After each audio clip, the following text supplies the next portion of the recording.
नमस्कार। हरियाणा के इस खास बुलेटिन अपना हरियाणा में आप सभी का बहुत स्वागत है। मैं गरिमा श्रीवास्तव आपके साथ बुलेटिन की शुरुआत करेंगे इस वक्त की बड़ी खबर से, जहां चंडीगढ़ से ये बड़ी खबर। हरियाणा कैबिनेट की आज अहम बैठक हुई है। सीएम नायब सिंह सैनी की अध्यक्षता में ये बड़ी बैठक हुई। कैबिनेट बैठक में अहम फैसले लिए गए हैं। बैठक के बाद सीएम नायब सिंह सैनी का बड़ा बयान भी सामने आया। किसानों के हित में फैसले लिए गए हैं। सभी फसलों को एमएसपी पर खरीदने का फैसला लिया गया। 2000 रुपए प्रति एकड़ का बोनस मिलेगा। कर्मचारियों के लिए सरकार ने ये बड़ा ऐलान किया है। कच्चे कर्मचारियों को नियमित कर्मचारियों का वेतन दिया जाएगा।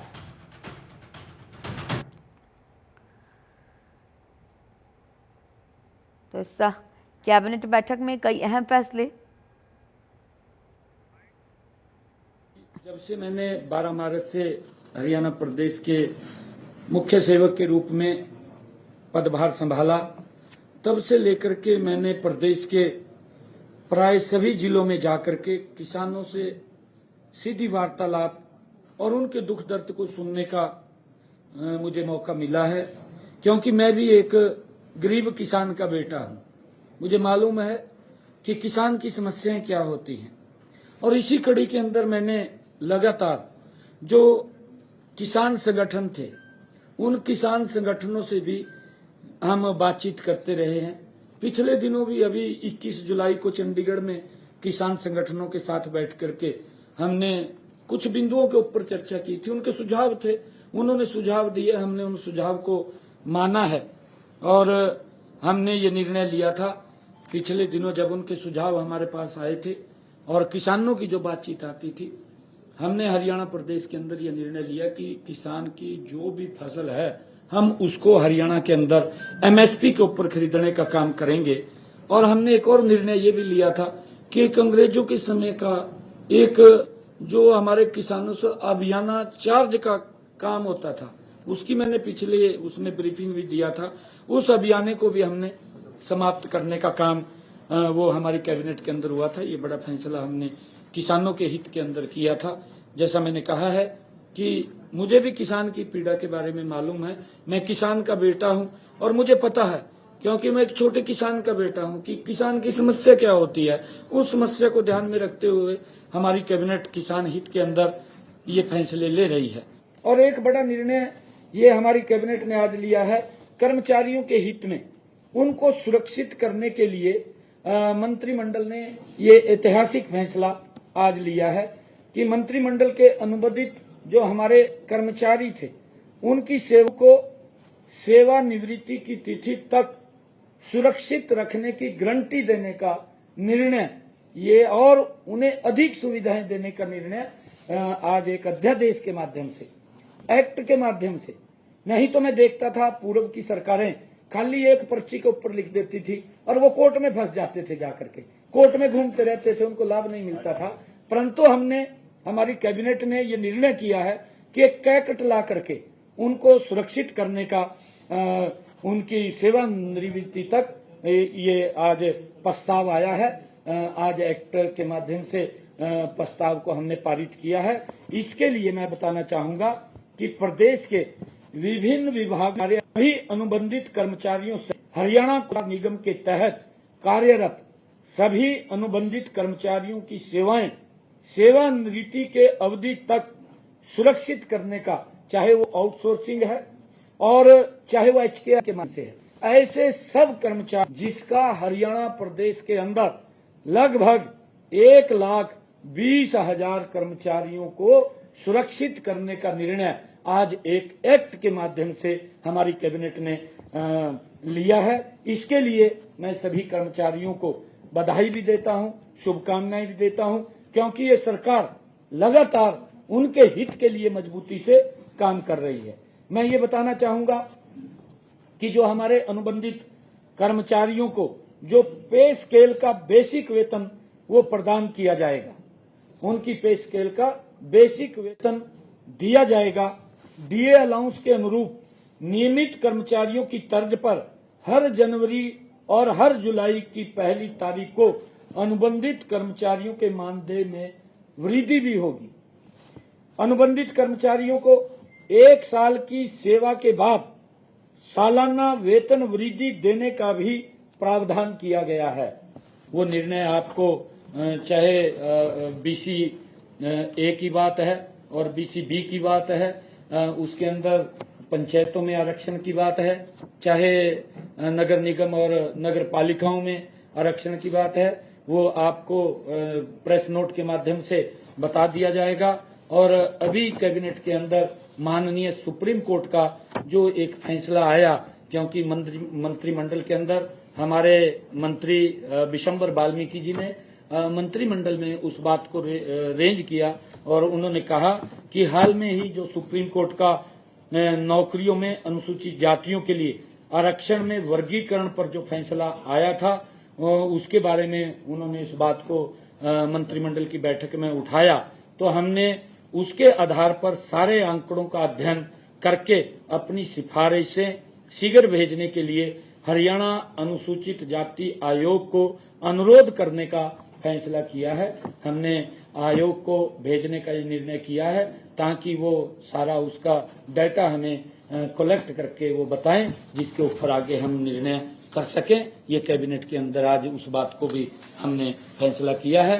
मैं आप सबका आज इस जो हमने कैबिनेट के अंदर निर्णय किए हैं वो ऐतिहासिक निर्णय आज हमारी सरकार ने किए हैं, हरियाणा प्रदेश के जन हित में किए हैं, चाहे वो कर्मचारी है, चाहे हमारा किसान अन्नदाता है, ताकि उसके ऊपर कोई दिक्कत न आए। और इससे बीच अगली बड़ी खबर का रुख करेंगे, जहां मुख्यमंत्री नायब सिंह सैनी का ये बड़ा फैसला सामने आया। विनेश को सारी सुविधाएं दी जाएंगी। नायब सिंह सैनी सिल्वर मेडल जीतने वाला सम्मान दिया जाएगा। हमारे लिए विनेश फोगाट एक चैंपियन है। तो ये तमाम स्टेटमेंट नायब सिंह सैनी के। उन्होंने कहा कि विनेश के प्रदर्शन पर पूरे भारत को गर्व है।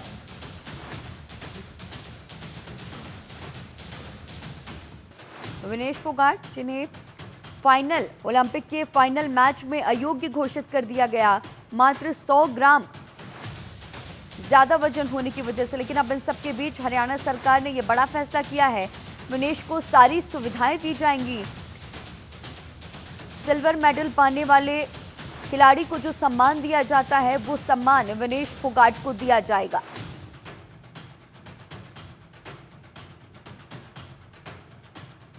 अपने सोशल मीडिया प्लेटफॉर्म के जरिए ये पूरी जानकारी सीएम ने दी है। और चलिए अब अगली बड़ी खबर का रुख करेंगे, जहां राज्यसभा चुनाव पर भूपेंद्र हुड्डा ने बड़ा बयान दिया। उन्होंने कहा कि विधायकों की संख्या होती तो विनेश को राज्यसभा भेजते। हम विनेश फोगाट को राज्यसभा भेजकर उनका सम्मान करते। हमारे पास राज्यसभा के लिए नंबर्स नहीं है। तो ये भूपेंद्र सिंह हुड्डा के तमाम स्टेटमेंट विनेश फोगाट को लेकर के।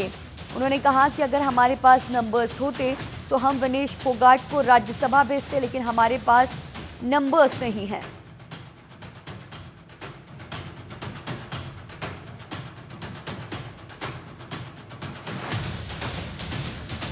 मीडिया के सामने ये स्टेटमेंट। इतना उसमें वो हौसला था और बहुत अच्छी वो थी, और ये क्या कारण हुआ इसकी भी जांच करवानी चाहिए और इस बात का पता लगाना चाहिए। सर, अगर आप होते उनकी जगह पे तो क्या आपकी तरफ से क्या सम्मान को दिया जाता सर? आज राज्यसभा की सीट खाली हो रही है, मेरी अगर मेजोरिटी होती तो राज्यसभा में भेजता ताकि सारे देश को हो प्रोत्साहन मिलता खिलाड़ियों को।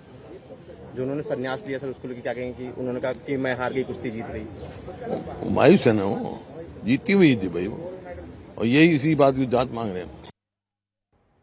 और अब अगली बड़ी खबर का रुख करेंगे, जहां विनेश फोगाट मामले पर मुख्यमंत्री नायब सिंह सैनी का बड़ा बयान सामने आया। विनेश फोगाट पर प्रदेश ही नहीं पूरे देश को गर्व है। विनेश को सरकार से रजत पदक वाली सुविधाएं दी जाएंगी। भूपेंद्र हुड्डा खिलाड़ियों के हितैषी बनने का नाटक कर रहे हैं। तो ये तमाम स्टेटमेंट सीएम के। उन्होंने कहा कि आपने गीता और बबीता को डीएसपी क्यों नहीं बनाया, गीता और बबीता को राज्यसभा क्यों नहीं भेजा। तो ये तमाम स्टेटमेंट सीएम के हैं। हरियाणा के मुख्यमंत्री ने भूपेंद्र सिंह हुड्डा पर पलटवार किया। आपको बता दें कि भूपेंद्र सिंह हुड्डा ने विनेश को राज्यसभा भेजने की बात कही थी। उन्होंने कहा था कि अगर हमारे पास नंबर्स होते तो हम विनेश को राज्यसभा भेजते, लेकिन हमारे पास नंबर्स नहीं है। जिसके बाद अब सीएम के ये तमाम स्टेटमेंट उनके सोशल मीडिया के जरिए। देखिए, विनेश फोगाट हमारी बेटी है और हमें हरियाणा को तो नाज है, परंतु देश को भी अपनी बेटी के ऊपर नाज है, क्योंकि कोई दिक्कतें आ जाती हैं, उस दिक्कत के कारण क्योंकि उसे उससे बाहर रहना पड़ा है, फिर भी हमने ये निर्णय किया है कि जो भी विनेश फोगाट को जो सिल्वर मेडल के अनुरूप जो भी सुविधाएं होंगी, उस सुविधा के लिए मैंने ये ट्वीट किया था कि हम अपनी बेटी को देंगे। उसके हौसले को हम कैसे कम होने देंगे? हमारी जुझारू बेटी है और उस बेटी ने हरियाणा का तो नाम ऊंचा किया है, परंतु भारत का नाम भी उसने ऊंचा किया है। हम बेटी के साथ हैं, मैं उसको बधाई देता हूं। देखिए, भूपेंद्र सिंह हुड्डा और ये विपक्ष के लोग ये हर वर्ग के अंदर राजनीति घुसोते हैं। हमारे जो स्पोर्ट्स के खिलाड़ी हैं उनके अंदर भी राजनीति कर रहे हैं। और इसी खबर पर और भी ज्यादा जानकारी के साथ हमारी सहयोगी शिखा हमारे साथ लाइव जुड़ रही हैं। शिखा, अब विनेश फोगाट को लेकर के तमाम राजनीति का भी दौर देखा जा रहा है, तमाम तरह के स्टेटमेंट सामने आ रहे हैं। इन सबके बीच भूपेंद्र सिंह हुड्डा ने उन्हें राज्यसभा भेजने की बात कह दी, हालांकि नंबर्स मौजूद नहीं है, इसका भी उन्होंने जिक्र किया, जिसके बाद सीएम ने पलटवार भी किया है। राजनीति का केंद्र जिस तरह से विनेश फोगाट को बनाया जा रहा है, जबकि वो देश का गौरव है। देखिए, खेल एक जिसको राजनीति से बिल्कुल अलग रखना चाहिए, पर कहीं ना कहीं इस समय हरियाणा की सरकार कह रही है, हरियाणा के जो लोग हैं उससे भी राजनीति जो है लगातार कर रही है। विनेश फोगाट जो हरियाणा का गर्व है, इस समय उनको भी इस राजनीति में कहीं ना कहीं घेरा जा रहा है। और जिस तरह से सुबह भूपेंद्र सिंह हुड्डा ने कहा कि अगर हमारे पास वोट्स होते, हमारे पास नंबर होते, तो हम उन्हें राज्यसभा मेंबर के तौर पर जरूर भेजते, एज ए नॉमिनेशन उनका नाम जरूर फाइल करते।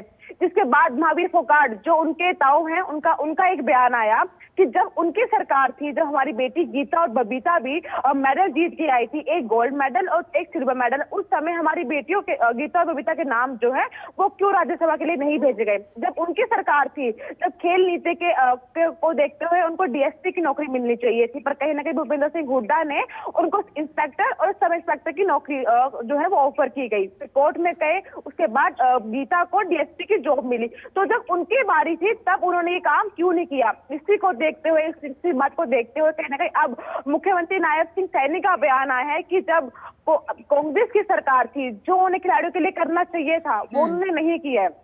परिणाम चाहे जो भी हो, कहीं ना कहीं मुख्यमंत्री के द्वारा ये ऐलान किया गया है कि जब विनेश फोगाट वापस आएगी तो उनका स्वागत जो है वो पूरे जोरों शोरों से किया जाएगा, और जिस तरह से एक खिलाड़ी का जो जीत कर आता है वैसे ही उनका स्वागत किया जाएगा। और वो हर एक इनाम राशि, वो हर एक नौकरी जो सिल्वर मेडल को जीतने के बाद मिलती है, वो सारी जो है वो विनेश फोगाट को दी जाएगी। तो सबसे बड़ी बात यह है कि इस समय पूरे भारत को, पूरे हरियाणा को एक साथ होना चाहिए, विनेश के साथ होना चाहिए।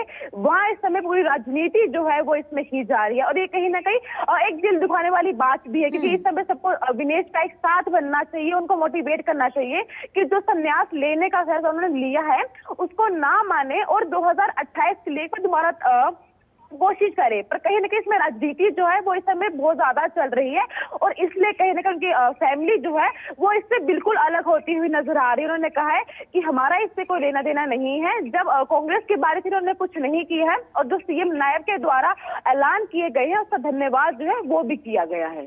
जिस तरह से आपने तमाम बातों का जिक्र किया शिखा, और आगे भी तमाम जानकारी आपसे लेते रहेंगे, बने रहिए हमारे साथ, और आपका हमारे साथ बने रहने के लिए बहुत शुक्रिया। और चलिए अगली खबर का रुख करेंगे, जहां भूपेंद्र हुड्डा के विनेश फोगाट को राज्यसभा भेजने के बयान पर महावीर फोगाट ने पलटवार किया। उन्होंने कहा कि जब कांग्रेस की सरकार थी तब गीता फोगाट को राज्यसभा क्यों नहीं भेजा गया।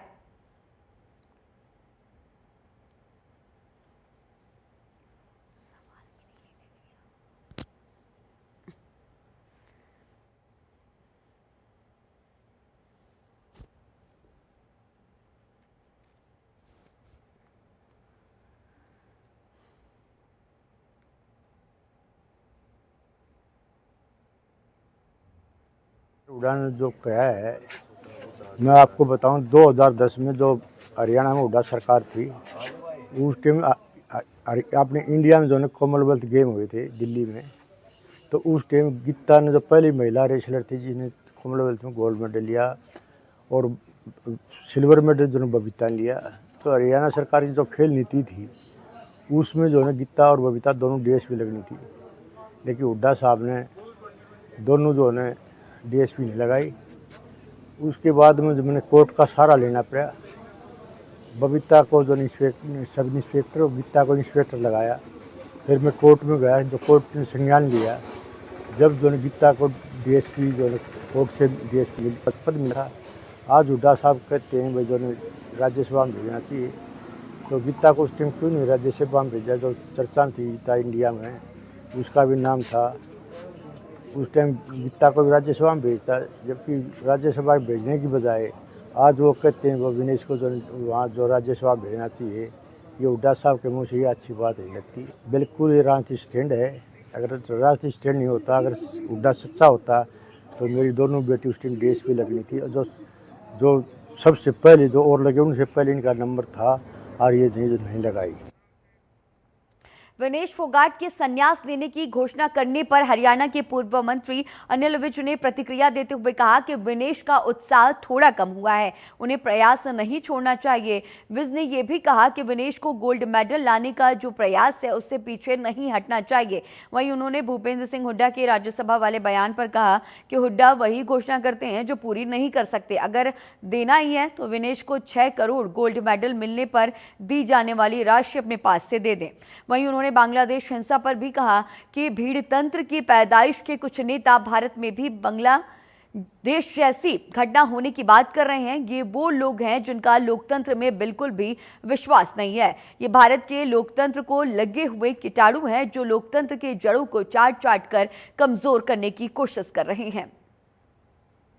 अब वो बिल्कुल गोल्ड मेडल के नजदीक थी, परंतु उनका वेट ज्यादा होने के कारण उनको वहां से जो वो नहीं प्राप्त कर पाई, वो थोड़ी सी उत्साह उनका कम हुआ है। लेकिन मैं उनको कहना चाहूंगा कि उनको अपने प्रयास नहीं छोड़ने चाहिए। ऐसा है, हुड्डा जी की एक आदत बन गई है, वो वही घोषणाएं करते हैं जो वो पूरी नहीं कर सकते। उनका पिछला सारा रिकॉर्ड देख लो, उनको पता है कि उनकी संख्या नहीं है, तो वही चीज वो देने की बात करते हैं। हमेशा यही बात करते हैं जो वो नहीं दे सकते हैं। अगर उन्होंने देना ही है तो वो तो बहुत पैसे वाले आदमी हैं। फोगाट को गोल्ड मेडल जीतने से जो इनाम मिलना था, जो 6 करोड़ रुपए है, जो मैंने किया था जब मैं खेल मंत्री था, तो 6 करोड़ रुपया उसको दे गए। दुर्भाग्य की बात है, इस देश के प्रजातंत्र में जन्म लेने वाले कुछ नेता हिंदुस्तान में भी बांग्लादेश जैसी घटना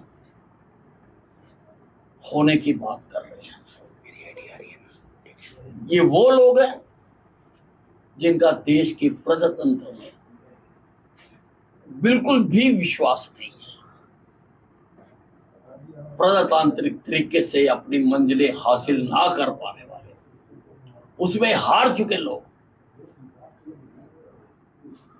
वो इस प्रकार की बातें कर रहे हैं।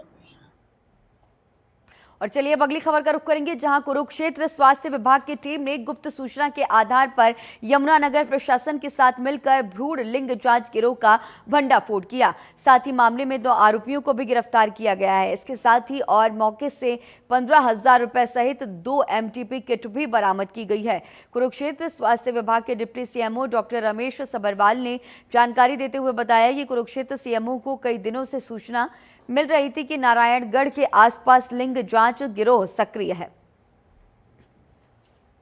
सिविल सर्जन कुरुक्षेत्र को काफ़ी समय सूचना मिल रही थी कि नारायणगढ़ के आसपास लिंग जांच करने का गिरोह कार्यरत है। इस समय इसमें हमारे जो एक इन्फॉर्मर के माध्यम से हमने इसमें कॉन्टैक्ट किया गया, जिसमें हमारी 50,000 रुपये में डील हुई। 20,000 हमने बल्लू नामक व्यक्ति के अकाउंट में ऑनलाइन ट्रांसफ़र किए, जिससे आज हमें सुबह 11 बजे अम्बाला आने के लिए समय दिया गया। जब हमारी टीम वहाँ पहुँची नकली ग्राहक के साथ, तो बलदेव नामक व्यक्ति वहाँ पर पहले से मौजूद था। उसने हमारी नकली ग्राहक वाली गाड़ी को अपनी गाड़ी के पीछे लगाने को कहा। नारायणगढ़ पहुँचकर वह बलदेव व्यक्ति उस गाड़ी में बैठ गया तथा सडोरा और दूसरा रास्ते होते हुए थाना छप्पर पहुंचा। थाना छप्पर जाकर उसने श्री राम नामक व्यक्ति से मुलाकात की, जो बाइक लेकर पहुंचा था, नीली शर्ट पहने हुए था। और हरियाणा के इस खास बुलेटिन में फिलहाल इतना ही। खबरों का सिलसिला लगातार जारी रहेगा। बने रहिए जनतंत्र टीवी के साथ। नमस्कार।